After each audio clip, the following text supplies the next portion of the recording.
Thank you, Alison. Thank you, Ramesh. Thank you for the invitation. It's an honor for me to present. So I'm going to speak about my experience working with Polar War. And the title is Staying Ahead of the Resistance. Because when I see the poll that Alison conducted, it's like the optimism is not very good. So hopefully at the end of my talk, it's like looking at the future in 5 to 10 years in many, hopefully not in many places of Asia. So this is the outline of my presentation. I'm going to give a little bit of brief background and resistance globally. And then I'm going to talk about especially Puerto Rico, fall army war in island type conditions and resistance monitoring in Puerto Rico. So I don't need to repeat a lot of all of this because you already know this species, the origin of this species from the Americas. The Mayans, 12,000 years ago, this is an indigenous people in Mexico, managed the fall army war taking the larvae from the plants. You know, the core is the origin of the core is from Mexico. So, but this pest distributed all over the world, and then it's a big problem. This is crops treated with pesticides and with pyrethroids and other treatments, and you can see the terrible damage caused by fall armyworm. And here in the middle, you see some plots treated with, at that time, emamectin sulfate. Now this compound failed in Puerto Rico.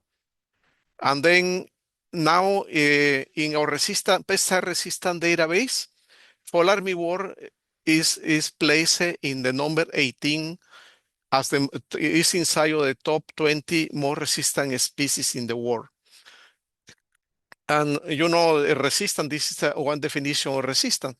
So I should have put a larvae, but basically there are few individuals that are selected after sprays, and after many sprays, then these resistant individuals start being the majority or the pest in the field. So, and this is a nice definition by Tabashne et al. So we have lab selected resistant, fillable resistance. So in some cases you can spray in the field and then you don't notice anything, but the resistance is present like reducing the time the time of protection. And then we have practical resistance when there is a field failure. You spray and there is no control. So I'm not going to stop a lot in detail, but this is the status of resistance since 1914 to now. 637 species, almost 20,000 cases to 367 compounds from 1914 to now. So it's a big problem, this situation, and it's increasing the number of cases, like you see here in blue. So Fall armyworm has developed, there are 272 resistant cases reported in our database to 47 active ingredients and 8 monoactions.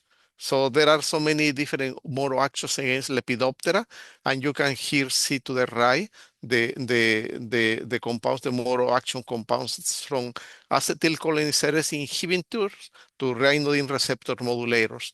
So this is the situation with resistance. And then if we see the historical perspective, since 1965, the first case of resistance was to Linden and DDT, and then continue to cyclodien, OPs, carbamase, pyrethroids, BTs, and then all the new compounds continue developing resistance. And the progression is going to be increasing the resistance because this is a problem everywhere, and everywhere is selected the fall armyworm. So this is a general view about resistance. So now I'm going to talk about a little bit the work that I do. In Puerto Rico is one of the most important nurseries in the world.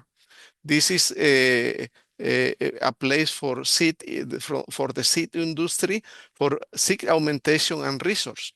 However, in this place, the pest has the condition is that they have more than 12 generations per year. There is an isolated population, is an island. There is year-round core seed production, like a 3-4 seasons, and then one of the things that happen in this area is like there are 30 sprays per season. So it's about 90 sprays per season. So imagine the high selection pressure that is occurring, and it's one of the places that occurred the first case of field evolved resistance to Cry1F in core in 2003. And then in 2008, they stopped planting core using Cry1F to control the pest because the problem, but they need to use other pesticides. And from then, there is many situations. So I have a group of talented students that were in my lab. I'm going to talk a little bit about their work in Fall Army War.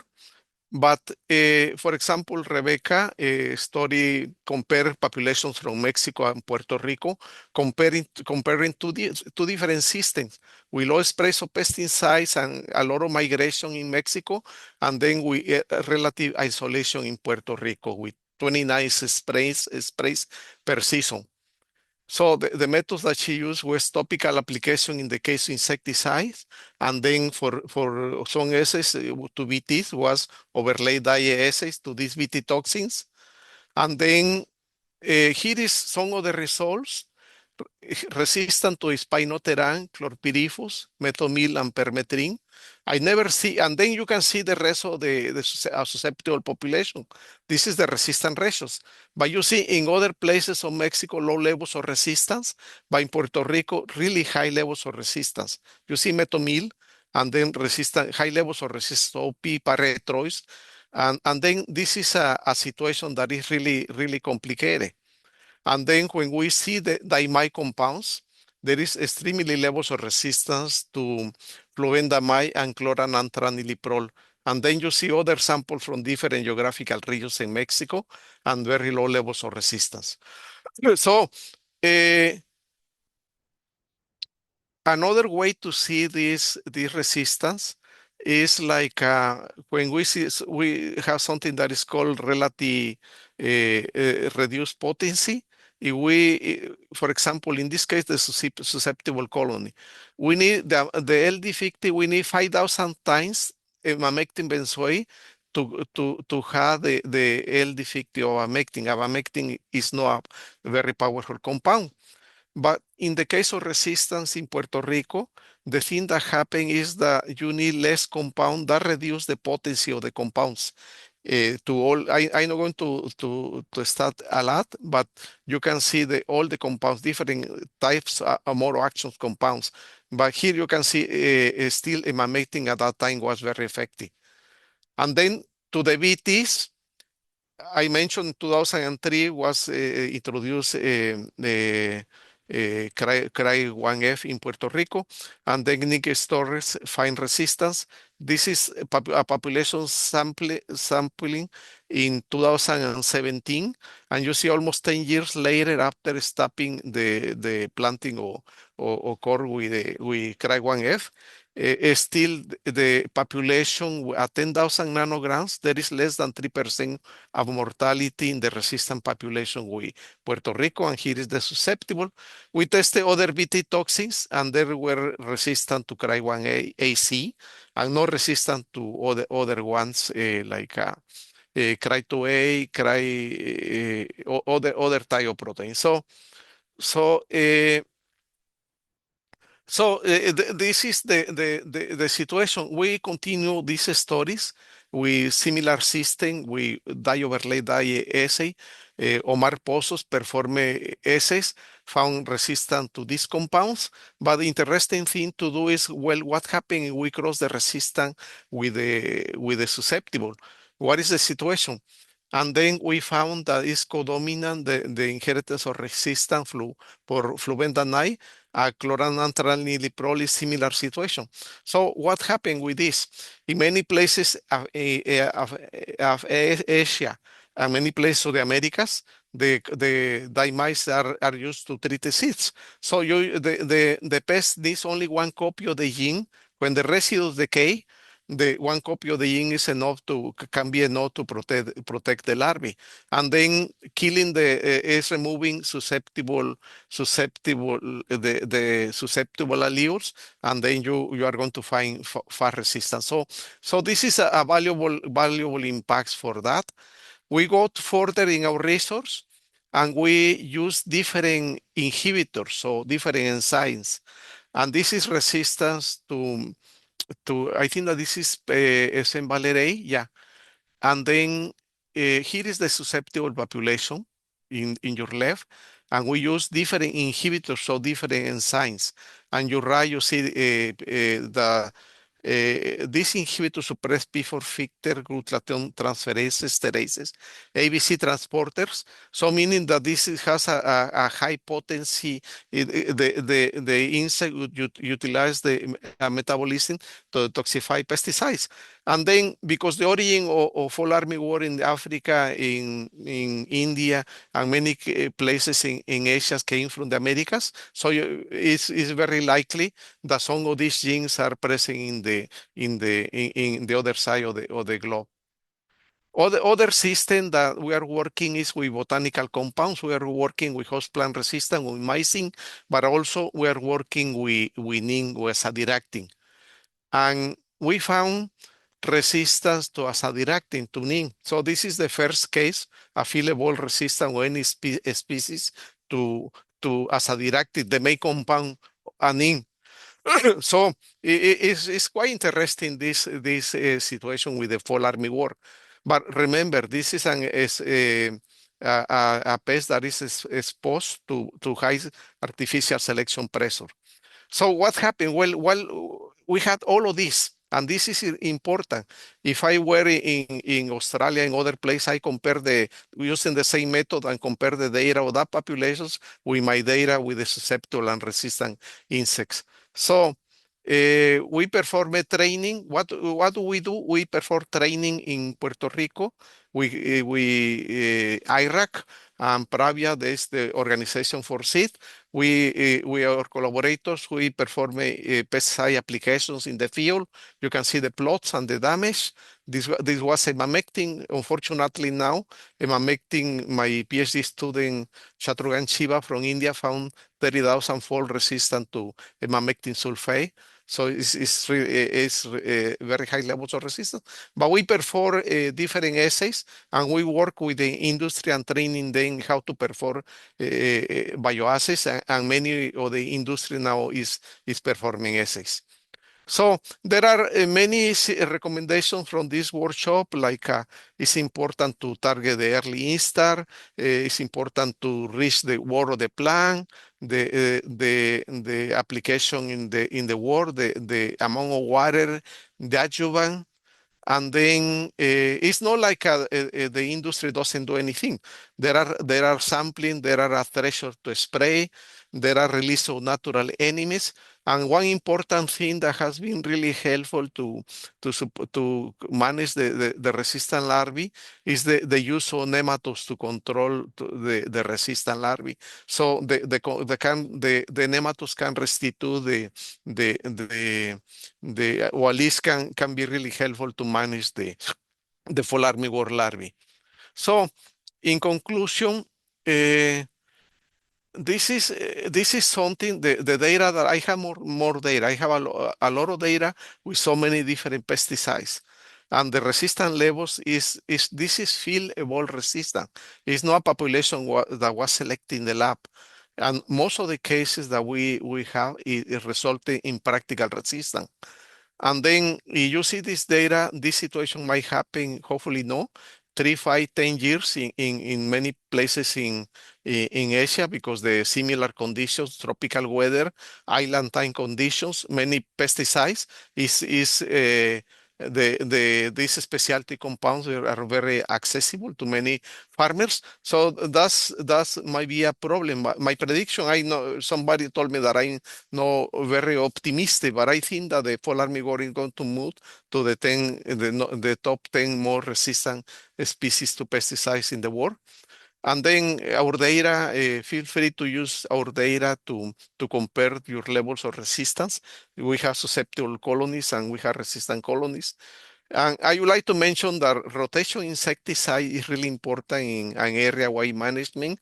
And then, of course, it requires more tools, no, from the IPM tools require more.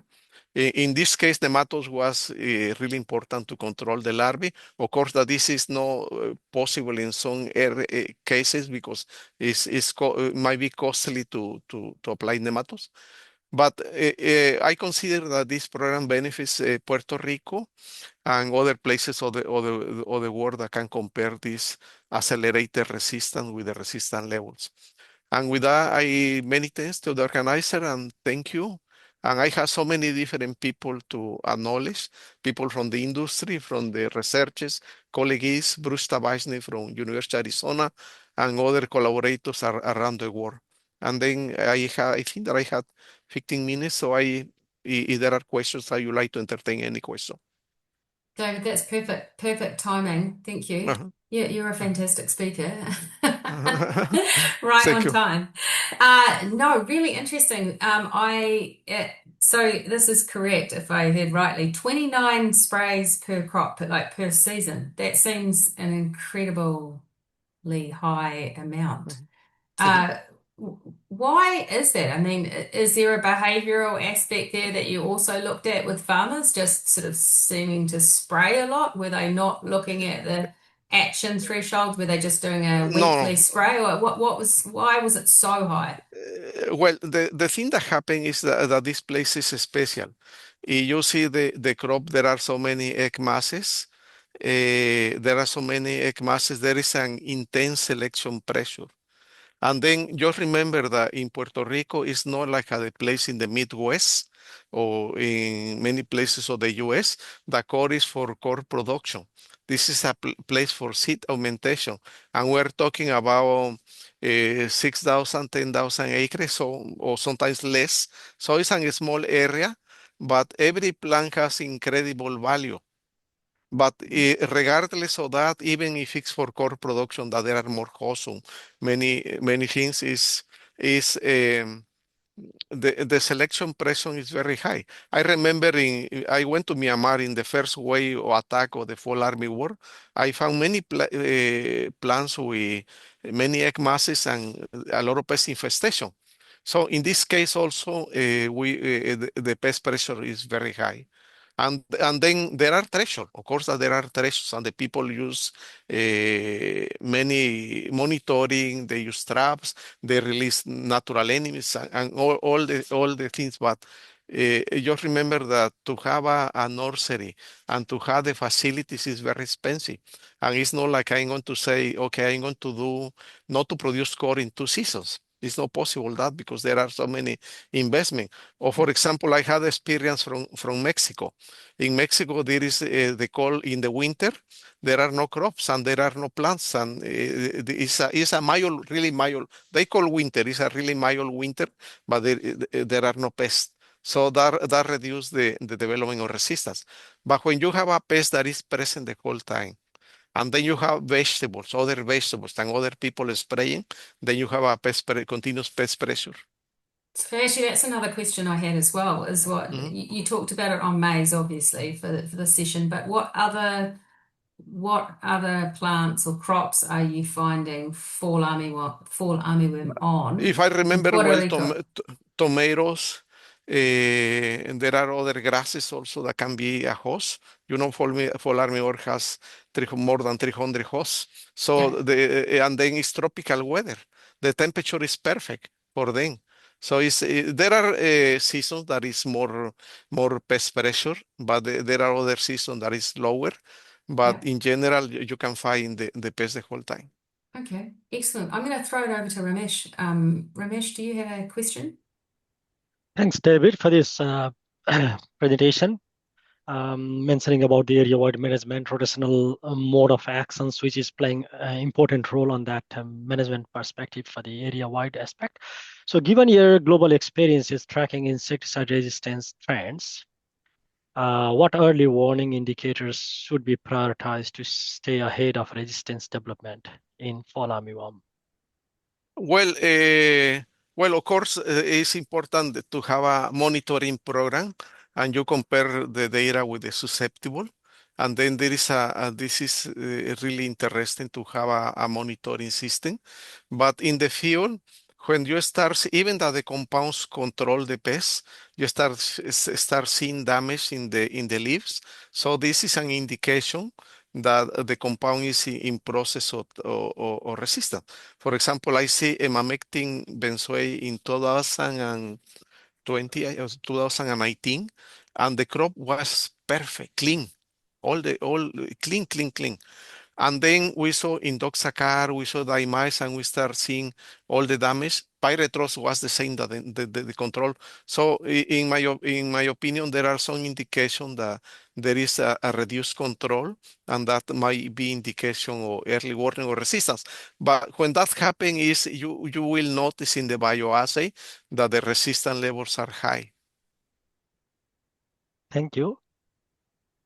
Okay. I've got another question here from the audience. What mode of deployment do you implement in Puerto Rico when planting BT corn? Bag in a bag or mixed seed blend? Could you repeat, please? What mode of deployment do you implement in Puerto Rico when planting BT corn? So there's a few questions here around refuge and also whether you're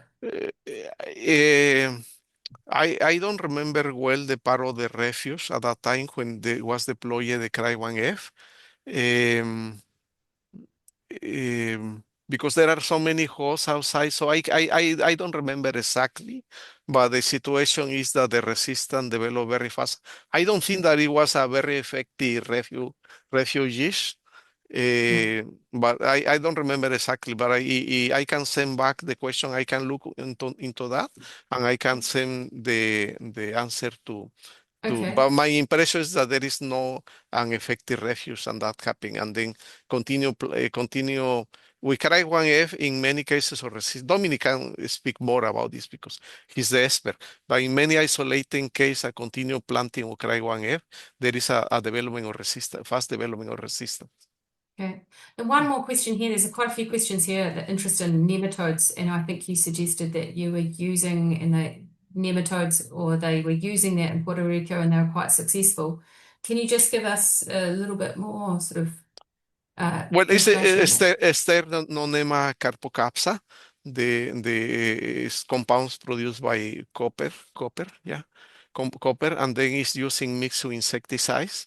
And actually, I have a PhD student now working in to study the mode of action, and then if it's synergism, antagonism, or additive effects in the resistant and susceptible, because there are insecticides that actually some insecticides or relating insecticides are used to treat the nematodes that attacks mammals. No? So we're looking at different aspects of that, but we know that the nematodes by itself is not so effective. But when it's missing insecticide, made in a mediocre insecticide to restitute part of the control.